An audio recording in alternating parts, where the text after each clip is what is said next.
Thank you guys. We'll start. So, The Singers is a short. It's based on a Ivan Turgenev short story, Right. clearly updated, although it does look like you could be in the tundra somewhere and True. outside, and the winds and the cold are very present in the film. But it's called The Singers, and it's a short film. It's a musical comedy of sort. It's a musical, it turns out, and it's premiering. It's the world premiere for your short. Yes. Yes. At South by Southwest on March 8th at 11 a.m. I had it even open at the Rollins Theater. Is that part of the where's that? At the Long Center. Is that right down near the center, the Austin You'd be right down in the thick of things. Convention Center? I'm not Okay. 100% sure, but I've been there so many times, but not for years, and I've forgotten, it's been a long time since I've been there. So, Mhm. Yeah. yeah. Where are you right now? We're based in Ojai, California, which is, if I don't know if you're Sure. familiar with that. Yeah. So Yeah, sure, little sure. north of LA. So. Yeah, yeah. I went last year. I spent a little time at Joshua Tree. Okay, yeah. So A little we far. are more towards Santa Barbara. Yeah. But yeah, Oh, I see. yeah, I did my about 13 years in LA, and I felt like, okay, Yep. well let's move the company up into the beautiful little mountain town and bring it down a notch here as far as the uh all the pace. So it's been Sure. nice. Yeah, yeah. I've heard great things about Ohio. But Chris, where are you right now? Amherst, Massachusetts. Oh, great, great. Okay. Not too far. No, Yeah. So I guess the first question that comes is, first of all, whose idea was it to adapt this Russian short story? And the casting, of course, would be also a question I would want to get some information about. And how why Chris Smither, who I don't know. Have you had acting experience before, Chris? I have now. No, no, I didn't really. It was my first time. Wow. Yeah, so to answer your question, our director, Sam Davis, had this idea kind of tucked away for a while, where he had really liked that short story and wanted to do something with it. And it was a challenge for him and for everyone because to pull it off the way he wanted to pull it off, well, I can say as a producer, it was quite the challenge, but it was a fun one, and it was a big risk for us as filmmakers because it was all non-actors or first-time actors. There's a music component, and even though it does have music, it's really technically not a musical because Oh, I know. yeah, but Hmm. it has a lot of music in it. But we also shot it on 35 millimeter film, and there really wasn't a script. It was kind of a loose outline, and so Sam brought it. We worked with Sam before, and our other producer David Burchell is really good friends with Sam, and both went to USC, and it was just something he had said, hey, I'd like to do this. So for about a year, a little over a year, we were trying to figure out a partner because short films are tough. We make feature films, and typically shorts are something you got to do with the labor of love. But luckily, Yeah, we were able to. Sorry, I got something in my eye. I don't. Where'd sure. that come Take from? your time. We were lucky enough to partner with Warner Music Group with their Right. Warner Music Entertainment, We work with them quite a bit, and they saw the vision here, and they got behind us and allowed us to really make something incredible. And because it's not cheap to to make what we, the version we made, as with film and the amount of crew and cast. But it was awesome. I mean, and the casting for the main cast, the singers was, it was an interesting story because Sam had a couple people in mind that he had seen in these viral videos. Mike Young, who had this viral video on YouTube singing Unchained Melody in a subway in New York, and This is the bartender character. yeah, the bartender, and Makes sense. yeah, and then Judah, he had seen on, have won like the Voice in Australia, and then I the see. original casting that he had in mind was this man named Woody, but really that was going to play this different role. And literally the week of that we were supposed to be shooting, he was a very older gentleman, and he was not able to make it because of illness. And that week, Sam was like, "Well, basically now, if I can't have this guy, I would like these two other musicians." He's like, "I know it's an impossible task, but." And the reason he knew about Chris is because I had seen Chris Smither play in Dayton, Ohio, where I'm from, outside Dayton, Ohio originally. And my father had taken me. My father was a big Chris Smither fan, and he had taken me to Canal Street Tavern to see Chris Smither play like 20 years ago. And I had this vision in my head of like, that's who I want in this movie. So I had pitched Wow. Sam a while You back. wanted a Chris Smither type. Well, I wanted Chris Smith, right? Literally, I wanted Chris Smith. Well, So yeah. I had pitched it to Sam as like, hey, because as a producer, I was a little concerned because I knew the Woody guy was having health issues. So I'm thinking ahead, hey, we might want to prepare for the fact this guy's not going to make it. So how about this guy? And Sam loved Chris, but he was just kind of in his head stuck on Woody. And then he was like, well, if I can't have Woody, then I would love to get Chris. And then this other guy, Will Harrington, who is busking down in New Orleans. I have no idea how to get a hold of him. I've tried. So like a few days before the shoot, Sam's like, we're probably going to cancel the shoot unless you can get these two guys. So in a whirlwind of phone calls, I got them both. So my close friend, Todd Widener, who lives here in Ohio, is also from Dayton, Ohio. Oh, wow. Is really close friends with his musical mentor, Peter Mulvey, who's just so happens his musical mentor is Chris Smither. So that was the thread to get to Chris. So I got on the phone with Chris's wife, Carol, and then Yeah. Chris. You are a producer. I'm going to remember your name now. You're a good producer. You're Jack Piatt. It's pronounced Piatt. Piatt. Oh, thank you. And then I went digging on this busker in New Orleans, and I was like, I found all these social media posts, and I happened to see in a comment that a musician I knew, was connected. Then I followed that thread and realized that here in Ojai, one of my friends was friends with him. So I called him and then got on the phone with him, and they both flew out later that week. And Sam's still shocked that it happened. So don't ask me, but I think it was meant to be. So that's the casting. And the Beautiful. rest of the cast were either found through our team and our casting director through either viral videos or street casting, like going out and just finding very interesting looking people. And you saw the cast. By the way, what did you think of the film? Yeah, actually, I was telling Chris before you popped on that, given the film is premiering at South by Southwest. It's not, at the very worst, it's not going to suck. That was exactly what I said to Chris. But like, so going into it, I figured, oh, this is going to probably be a pretty good film, well made, professional. But you don't know. I've seen countless short films, but I was quite pleased, and I really was really entertained, and it was great ending. It was clever. Well, the productions is great. Yeah, it was thoroughly entertaining short. So it's always a major relief because when you get on with the filmmaker and you're looking at them and you're talking, you actually can look them in the eye. It's nice. You Sure. know? Thank So, you. Chris, to bring you in here, you were going to tell me you asked me if I was familiar with the adaptation and all that. I assume? Well, I don't want to assume anything. Did you read it I didn't know or did you anything already about know the it. story?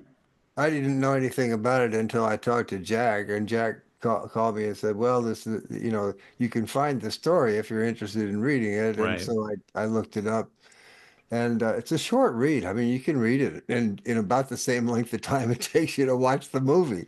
It's, Mhm. maybe a little longer, but not much. And Right. I was fascinated by it because it is a strange, almost.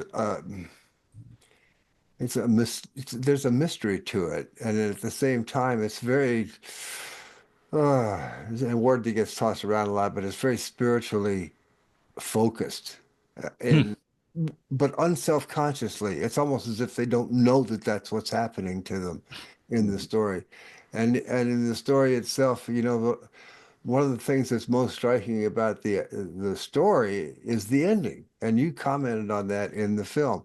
Now, the ending in the film is a departure from the ending in the book, but both of them are like startling. You know, they almost make you laugh, and and they do make you laugh, but you're not quite sure why you're laughing at it. It's a beautiful little thing. And when Carol, who is not only my wife but my manager, she said, "Chris, these guys want you to come out. I know you're going to California anyway. You're going to have to go out and come back and then go out again. But I think these guys are the real deal, and you might really want to be into this." And then and I was really glad that I said yes. It was a wonderful experience. I've never done anything like that before, but they walked me through it, and I felt right at home. And it was fascinating. I learned a lot. Usually you can tell in short films who are the professional actors and who are not, and it's a danger. And I always say, and I've said it recently through this podcast and other places, like short story filmmakers, any filmmakers, please do yourself a favor, hire actors. Well, maybe I'm wrong. Maybe I misspoke because, I thought these were all kind of, I knew Chris, this was his premiere. I think I had read that or heard about it, but I didn't, he spent a lot of time performing. I mean, decades and decades performing. So you do develop the persona Mhm. that you present to the world, right, Chris? I think that's true. Yes. And I'm sure it's pretty close to who you are because that's what people connect, why they connect to you in your music. That's what, I talk about that. Sometimes I do workshops on, songwriting, guitar playing, and performance, and I say, well, the idea is to find the best part of yourself and figure out how to make it about 10 feet tall. You really want to, when you get up on stage, you know, ideally, people are not going to feel like there's some artificial thing up there. They're going to, you want to make them feel They're connecting to that the they're real sitting thing. across the table from you, essentially. If you could possibly work it so that they feel like you're sitting in their lap, confiding in them. And Mm, to do that, you have to make yourself bigger in some way.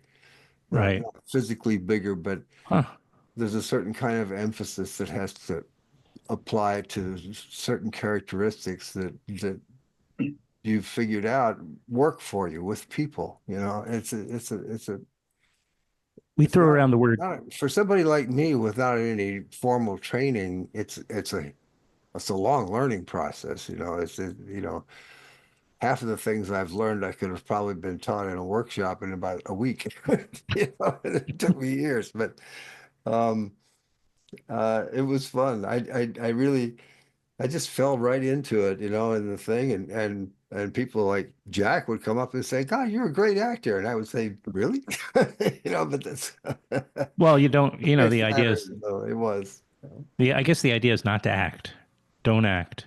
Yeah, There you go. right. What's Just the famous comment? Yeah, What's your advice about acting? Don't let anybody catch you doing it. yeah. yeah, Yeah, makes sense. and that's why it worked. And the reason why you didn't realize that, there were non-actors in it is because we approached it in a way that the reason we didn't have a traditional script is because, and as a director, I realized this is that if you give an actor lines, they're thinking about the lines, and then they're Oh, doing what that's you smart. said, they're Yeah, acting. right. They But can manage that if without, you don't, yeah. yeah, if you don't give them a script, they have nothing to memorize. So in real time, Sam's feeding them concepts. Like say something like this. So they're just verbalizing that, and he's Hmm. doing setups for them. And it makes it a lot easier for them to just get into that headspace. Plus, this bar, we went into this Moose Lodge in La Habra, California, and we just completely gutted it and made it into this little. This bar to me feels like it could be floating out in space in the Twilight Zone, right? And you don't Mhm. know where, when, all this. You're right in the beginning. You're like, this could be out. This could be in the tundra. You don't know. Yeah. So them being in costume, being in this space, and also it was the summer and it was hot. There was a lot of times the guys were going in, Wow. taking them into the walk-in to cool off, because there was a fire. We literally had built a fire in this bar, and it's like it's summer in LA. Yeah. Wow. But Yeah. that they all got into character. They were all amazing. There was this really amazing camaraderie going on. Yeah. Everybody connected to this thing that Chris was describing, where it's like this kind of ethereal energy that was happening. It just all worked. It was a wild process, but I'm just so very Hmm. grateful that it did,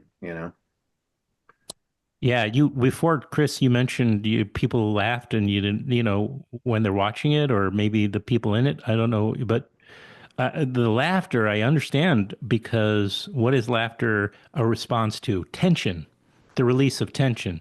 And you don't see typically a group of kind of, well, these kinds of guys. Well, they were kind of Lowlife. barf. They're all kind of barf. Like you're emphysimatic, whatever the word is, right? Yeah. Your character, and these are kind of broken-looking guys for the most part, kind of world weary.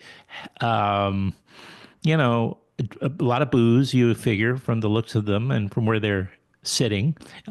And you don't expect them to emotionally deliver, like to open up and be vulnerable by actually, I mean, the character, the bartender, any of these guys that sang, your character, it's such a vulnerable thing to do and to completely belt it out. That creates a tension in contradiction to who you think they are. Mhm. You're wrong about these people. Mhm. Yeah. Yeah. The, Very the good. suppositions you made are completely wrong. Yeah. They're artists, in a way. Yeah, and that's the higher level concept is that no matter what the landscape is, no matter what the circumstances are, that art can permeate that, and literally that soulfulness can happen in any given moment. This feeling can just shift the room, and Right. Yeah. that's the power of music, is that Right. literally, and we've seen that happen in real time. You take a whole, thousands of people, and you put them in a space in a concert hall. We don't know what their backgrounds are, what their political ideologies are, any of that. You put them in a room watching that stage, they are all like a collective.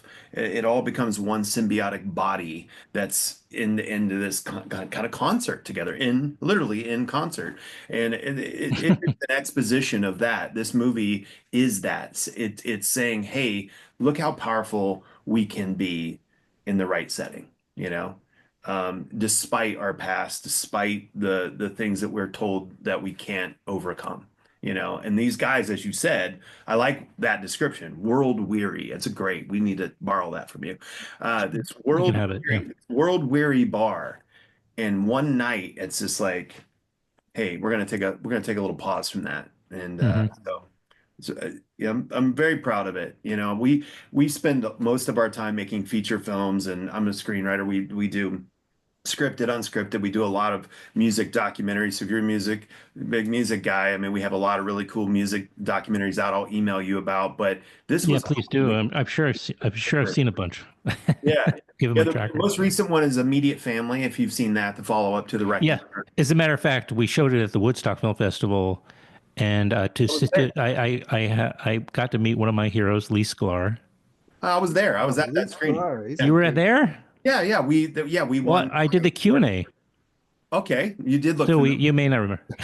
Yeah, I was I I did. was in the audience. I let the guys were up there for the Yeah, Q&A. But right. yeah, That was that was a wonderful. that's That so was funny, Jack.